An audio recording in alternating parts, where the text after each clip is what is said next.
I'm Rich Andreski, Bureau Chief for Public Transportation at the Connecticut Department of Transportation. And I'd like to welcome you to Along the Lines, a podcast series where we'll explore current issues and ideas on Connecticut's public transportation system.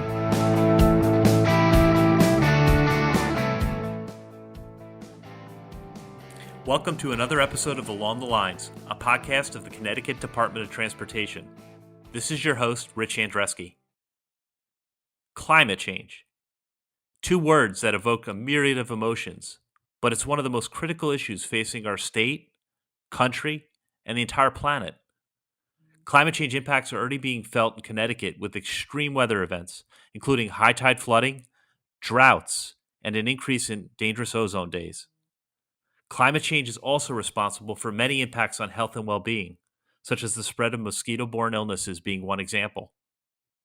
In just the 10 years between 2010 and 2019, the federal government declared 9 weather disasters in our state. It required the allocation of over $300 million in aid. At the DOT, we are also well aware of the effects of climate change, as the transportation sector generates the largest share of greenhouse gas emissions.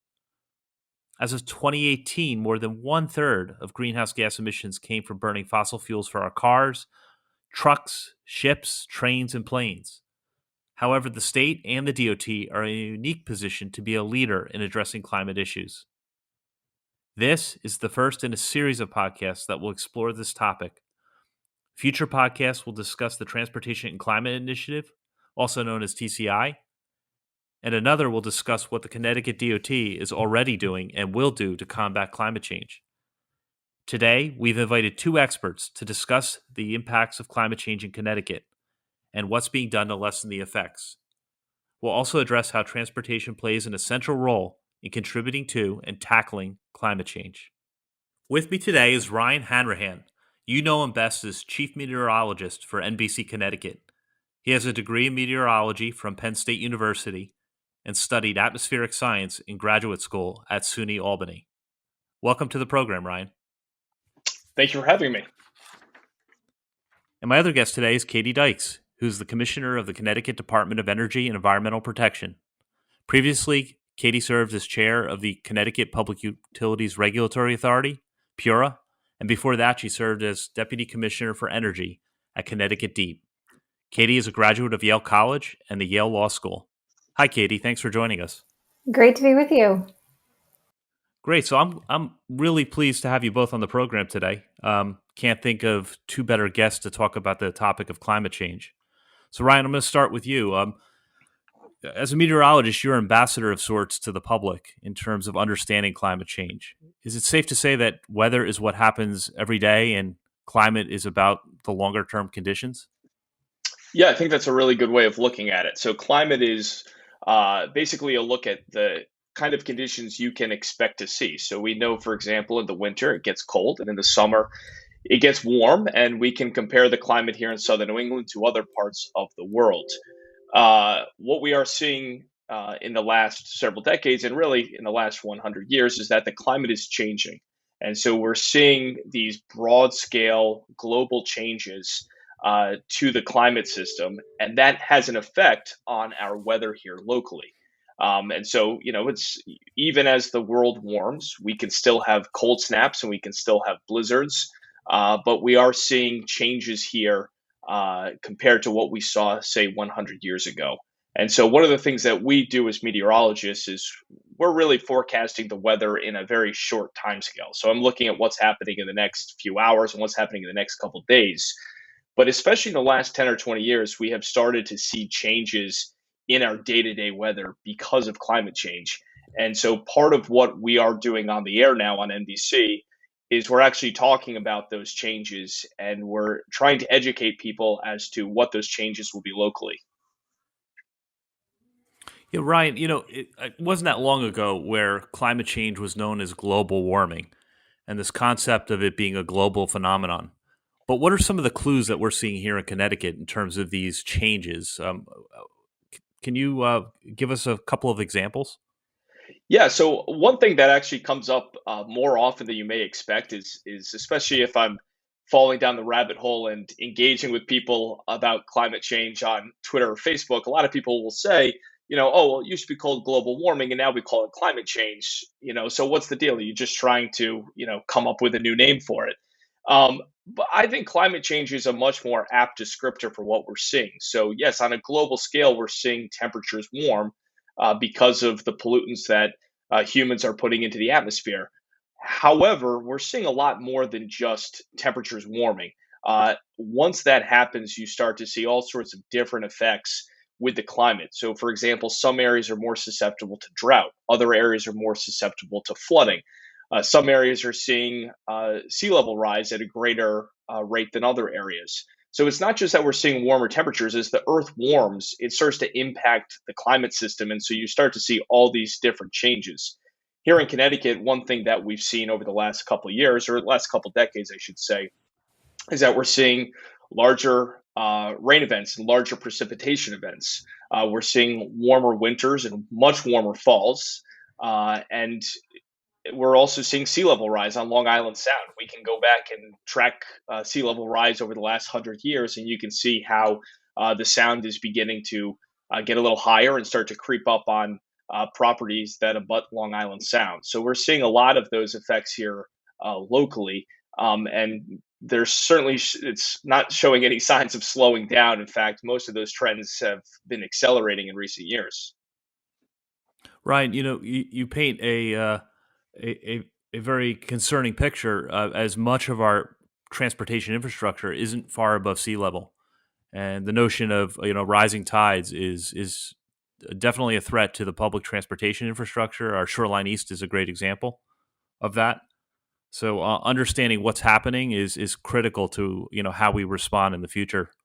I was just going to say quickly, I can't think of a more beautiful stretch of the Northeast corridor than between New Haven and Old Saybrook. And one of the reasons why is you look out the window and you see Long Island Sound and you're going through estuaries. But it also is a good reminder of how vulnerable a lot of the infrastructure we have is because it is built so close to Long Island Sound. And so, making sure we understand what's happening now and what's going to happen, not just in the next 10 years, but the next 50 years or 100 years is pretty important. Yes, absolutely. And Katie, what Ryan is describing is really the result of years of increased carbon emissions, and we hear that bandied about quite a bit. Can you get into a little bit for our listeners? What's exactly happening? What is the phenomenon of climate change? And what role does carbon dioxide play in that? Sure. So climate change is produced by, increasing concentrations of a number of different gases in the atmosphere that are a result of human activity. But carbon dioxide is one of the most significant gases that's produced, just in terms of the quantity and what it's contributing to climate change. It's a gas that's produced during combustion or burning of fuels. And we have across our economy, built a society, very successful, society and economy around the combustion of fossil fuels powering our electric grid, which is like the most amazing machine ever built by humankind. Fossil fuels are heating our buildings that we live and work in. Also, fossil fueled electricity is cooling those buildings. And then we're combusting fossil fuels like gasoline and diesel fuels in our cars, in the trucks and buses that are delivering consumer goods. It's woven into so many aspects of our economy. These greenhouse gases, when they're emitted into the atmosphere, they're trapping heat in our atmosphere. And that's why we call them greenhouse gases, because they're superheating our planet, which has caused other effects, just like stronger storms and rising seas and drought, just as Ryan mentioned. Katie, you've been an outspoken advocate for addressing climate change, and at times it can feel a little bit overwhelming. What can we do as individuals? What can we do as leaders and in our communities? And I'm wondering if you could speak a little bit to that, and what are some of the actions that the state is now taking to begin to address the effects and respond to climate change? There is a lot of reason to be hopeful. And, part of talking about climate change, first we need to, make sure that people understand the science and what's happening, but also to let people know about the very, consequential things we can do as individuals and especially as a society here in the state of Connecticut with policies that we're advancing under the Lamont administration. We can have a major impact in reducing emissions, and that will make a big difference in contributing to, protecting our kids and our grandkids from these climate trends getting worse. So that's really important for people to understand that we don't have to wait for new technologies to be invented to solve this problem. There are technologies that are available to us today. There are things that we can do as individuals that will make a big impact. We just need to prioritize them and help understand, why it's so important for us to take action now on reducing emissions and addressing climate change. Thank you for that. And I know you and Governor Lamont have recently introduced the state to the Transportation and Climate Initiative. So can you touch on a little bit on that and what that's intended to do?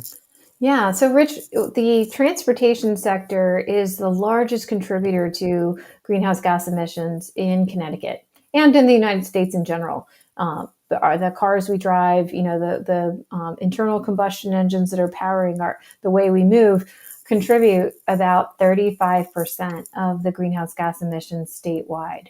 So it's really imperative that we begin to transition away from internal combustion engines, that we rely on, cleaner forms of transportation that can help reduce those emissions. And that's what we're doing through the Transportation Climate Initiative. So in December, Governor Lamont joined Massachusetts, Rhode Island, the mayor of DC, in committing to join together in this regional program. And what it does is pretty simple, Rich. It's basically, it's like many of our environmental compliance programs. We believe that greenhouse gases, the emissions from burning transportation fuels is pollution. It's polluting our climate. And so under this program, we are essentially making the polluters pay for their pollution. In this case, those companies that sell petroleum fuels like gasoline and diesel that's used on roads at wholesale. And essentially, we make them purchase allowances based on how much carbon dioxide their fuel sales are going to result in Connecticut. And then the money that we get from the sale of those allowances, we reinvest in clean transportation solutions that are going to benefit our communities right here in Connecticut. And working together with the other states participating in this program, we expect will generate about $1 billion that we can invest in clean transportation solutions in Connecticut over the next decade that'll reduce the greenhouse gas emissions from the transportation sector by 26% over that time frame. Yeah, TCI is a topic we're going to be coming back to in future podcasts. It's as I understand it, the way you've described it is it's about creating a positive feedback loop where we continue to drive down emissions over time and create a financial incentive to do so. Clean transportation solutions also include things that aren't necessarily new technologies, like getting out of your car and riding the bus to work or to go, shopping or about your daily business, getting on a bike and looking at new ways to commute and get around your communities, building more walkable communities that are more pedestrian friendly. Anything that we can, there's lots of different ways that we can reduce our emissions from the way we move. And those include thinking about new technologies, but also experimenting and building in more of those old familiar solutions into our daily lives. Katie, I want to get back to Ryan in a moment, but I think this is a great place to do a little commercial on EVs. Not too long ago, I remember being a little bit personally skeptical about, that transition to EV technology, electric vehicles, and, whether they could really have the same kind of range and reliability and performance of internal combustion. And I got to tell you, I'm an owner of an electric vehicle, and I absolutely love it. It is the most fun kind of car to drive. The acceleration is phenomenal. The performance is great. I all around, I would hate to have to go back to internal combustion after driving electric. Funny, I too, a couple of years ago, when somebody told me, well, by 2025, we're going to see electric vehicles really taking off. Everybody's going to be buying EVs. And I thought, you've got to be insane, because how do you plug these things in? Where do you plug it in at home? Like, how do you, what if your battery runs out? A lot of, I thought, this is crazy. Nobody would ever want to drive these. And now my family owns a Leaf. It's a Nissan electric vehicle. And my husband and I fight over who gets to drive it. It is, just as you said, really, really fun to drive. One thing that we've noticed is that we actually don't, our commutes are pretty short. Like, we don't, most of our trips that we're taking to the grocery store, dropping kids off at school, are really short. So the vehicle range issue is never a problem. We plug it in at night.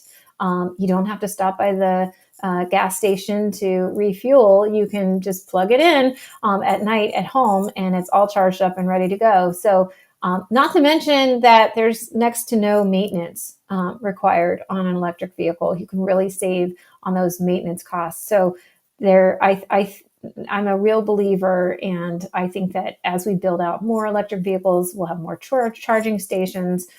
This is going to be a really popular measure, not just among folks who want to save the planet, but people who really enjoy driving a fun vehicle. Absolutely. And public transportation is the other way you can do that. So, mobility is, if you have to rely on a vehicle, EVs are a great way. If you happen to live in areas served by our trains and bus system, public transportation is another phenomenal way to go.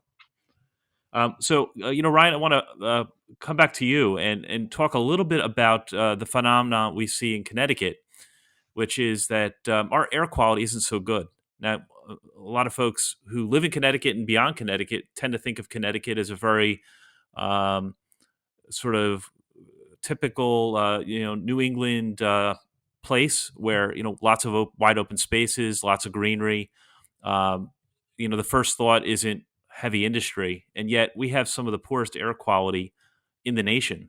So could you talk a little bit about what's going on there in terms of the air currents across the continent, and why, we may be seeing some pollution end up here in Connecticut that isn't necessarily generated here? Yeah, so that's exactly right. So some of it obviously is homegrown, but a lot of it is, we have to remember what we're near.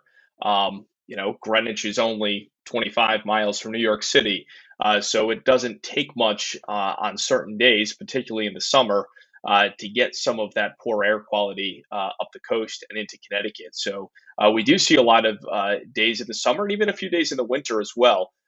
Sometimes some of the pollutants get trapped close to the ground, and you'll see poor air quality developing.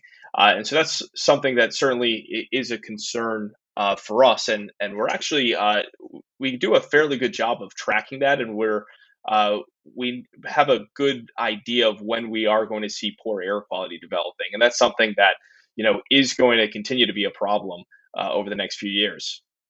I think that is a key struggle with addressing air quality in that it isn't where it's generated isn't necessarily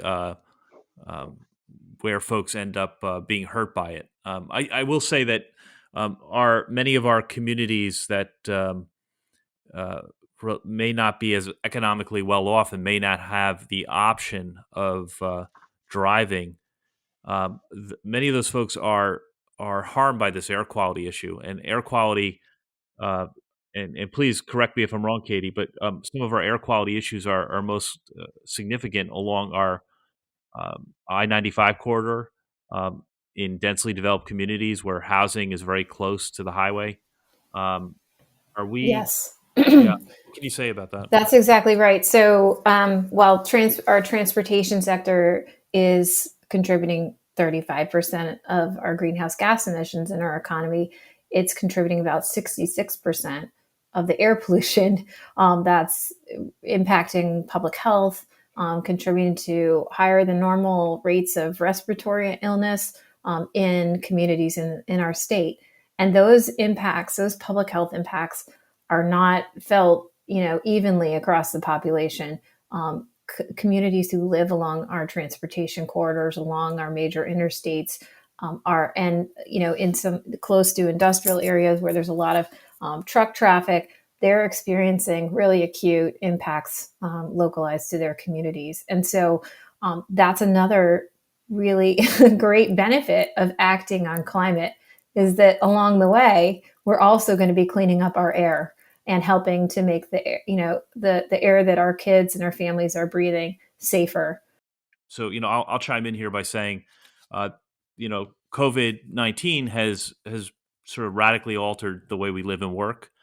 And there's been some significant, reductions in bus and rail ridership. And some are saying, well, what does that mean for the future of public transportation? And what I would say to that question is, we are, first and foremost, we're still in the middle of a pandemic, right? We haven't come out of this yet, although, hopefully that's going to be happening in the near future. And we can't afford to walk away from our public transportation system. There's so many reasons why we invest in public transportation. Climate change is one of those reasons. Combating climate change and giving people an alternative way to get around, one that's convenient, cost effective, and frankly it would be premature to decide at this point that public transportation is no longer necessary.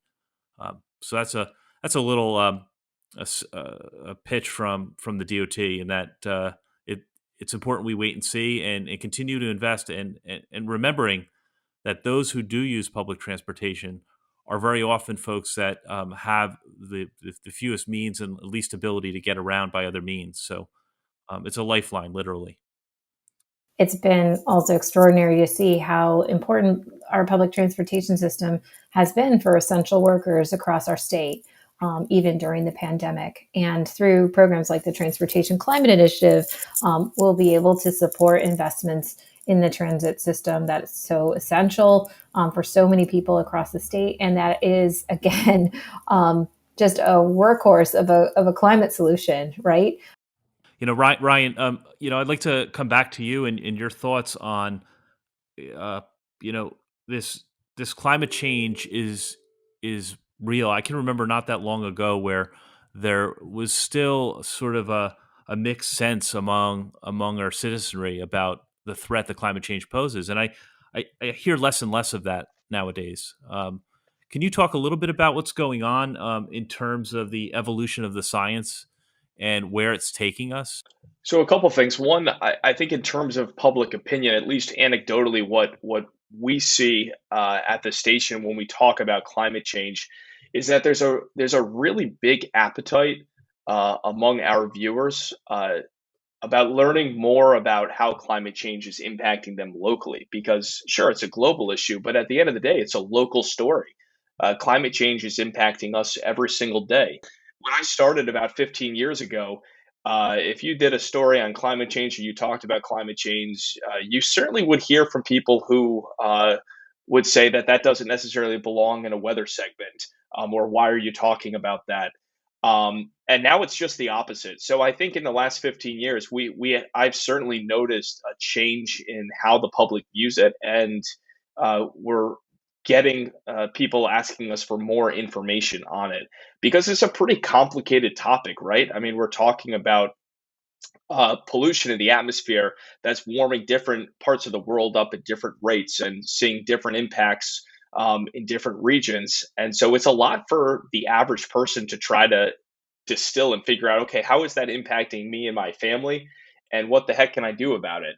What often doesn't get reported, and what I wish were reported more, is what's the cost of not acting on climate change?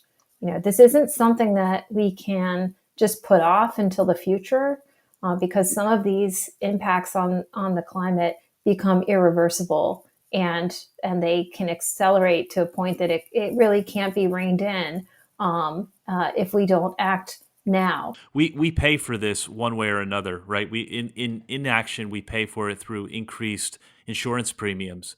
We pay for it through increased damage to our homes, to our impacts to our health.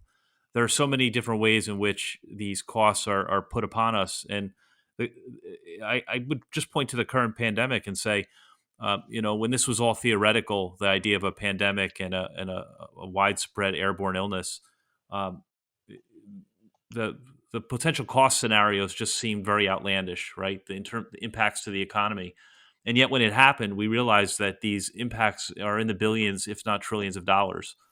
And, the other thing too is most of the solutions that we're talking about to reduce emissions are things that have other benefits. We talked about on the transportation side, what we invest in to reduce greenhouse gas emissions is also going to lead to cleaner air for our kids. Ryan, I want to come back to you, and maybe Katie's giving us reason for hope here, and I agree with her. There's lots of reasons to think we can solve this. You and I had a conversation the other day about the ozone hole and how the world sort of came together on that. Could you give our audience a little history lesson here on that? I think you only need to go back to the 1980s to remember there was lots of discussion about this growing ozone hole over the Arctic and the threat that it represented. Yeah, so the hole is a perfect example of what can happen when the world works together to identify and come up with a solution to a problem. So in the 70s and 80s, there was a growing hole in the ozone layer in the Antarctic, in the southern hemisphere, and the world worked together to try to limit the use of CFCs and to try to prevent any more damage. And over the last 20 years, we've seen the ozone hole begin to repair itself because of action the world took together to try to fix an issue that humans created.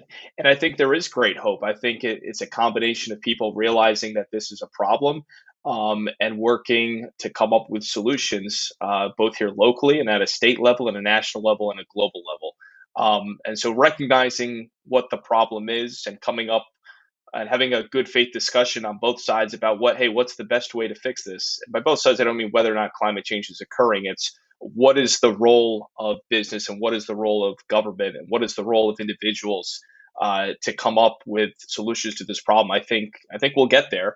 It won't be easy, but I think there's a reason to be hopeful. We've tackled large problems before, and I'm very heartened to hear that, Ryan. I mean, I couldn't agree more that when we all collectively recognize there's a problem, there's no doubt we can solve problems together. But let's just last word on climate change as we wrap up here. Katie, you first. Thoughts and parting wisdom for our audience. Connecticut has been a leader on addressing greenhouse gas emissions for 2 decades. And in that, as a leader, we have played an outsized role in helping to prove out and demonstrate the viability of these different climate solutions that we're talking about. And that leadership, helps to, we've seen the cost of solar panels come down dramatically over the last couple of years because states like Connecticut are leading on going out and developing markets for solar. And that means that more states are following, more people, more utilities are purchasing solar because it's become so cheap. And that's the same thing with electric vehicles. Our leadership in working with states like California on zero emission vehicle programs over the last 5 to 10 years has caused manufacturers to start to build electric vehicles and make them available for sale. And now you see that, that toehold that we've created with our leadership has made this technology more and more affordable. GM just announced last month that they are no longer going to be manufacturing internal combustion engine vehicles starting in 2035. So our little state and what we do here matters because we are blazing that trail. We are proving that these technologies work, and that has a ripple effect. Katie, thank you for your progressive and persistent leadership on this. We couldn't be more fortunate to have you at DEEP as our commissioner. So thank you, and thank you for making the time for this program today. Thanks for having me on. Absolutely. And Ryan, just you continue to be an ambassador for the climate change action, and helping individuals to understand really what's going on around them. Any parting thoughts for our audience in terms of how they can learn more about climate change and become more involved in terms of spreading the message? Yeah, it's a great question. There's a lot of wonderful resources online with really good information on climate change, and it's something that we've made a commitment to. Our parent company, NBC Universal and NBC Connecticut, has made it a big focus to report accurately and honestly on climate change, both what's happening and also talking about solutions. And I think the point from the commissioner was such a good one. People say, it's Connecticut. It's so what, we're 1% of the population of the United States, and an even smaller percentage of the population of the world. What can we do? I mean, imagine if everyone in the world had that same thought and said, we're just a few 100,000 people or a couple million people. What could we do? We would never solve anything. And so I think it's really important to set an example and to lead by example. And I think that's something Connecticut has shown through the years that it's has the ability to do, and I hope that continues in the future. Well, Ryan, it's been great talking with you and having you on the program as well. Thank you for joining us as well. Thanks for having me. Okay, and with that, I'd like to thank my guests again, Katie Dykes, Commissioner of the Connecticut Department of Energy and Environmental Protection, and Ryan Hanrahan, Chief Meteorologist for NBC Connecticut.